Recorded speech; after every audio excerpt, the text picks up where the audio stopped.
ಕಾಲದಲ್ಲಿ ಮತ್ತೆ ಒಂದು ಅಧಿಕಾರ ಬರಬೇಕಾಗಿದೆ. ಇಲ್ಲಾಂದರೆ ನಾವು ಕಟ್ಟಿದಂಥ ಗುಡಿ ಗುಂಡಾರ, ನಮ್ಮ ಧರ್ಮ, ನಮ್ಮ ಸಂಸ್ಕೃತಿ ಇವತ್ತು ನೋಡ್ರಿ, ಈ ದೇಶದಲ್ಲಿ ಜಾತಿ ವ್ಯವಸ್ಥೆನೇ ಇಲ್ಲ.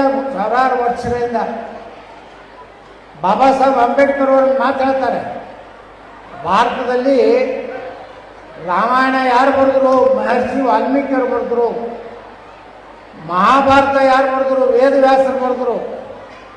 ಭಾರತದ ಸಂವಿಧಾನ ಯಾರು ಬರೆದ್ರು ಅಂದರೆ ಬಾಬಾ ಸಾಹೇಬ್ ಅಂಬೇಡ್ಕರ್ ಅವರು ಬರೆದ್ರು ಅಂತೇಳಿ ಬಾಬಾ ಸಾಹೇಬ್ ಅಂಬೇಡ್ಕರ್ ಅವರು ಸಂವಿಧಾನ ಬರೆದ ಮೇಲೆ ಅವರೊಂದು ಮಾತಾಡ್ತಾರೆ ಆಕಾಶವಾಣಿ ಒಳಗೆ.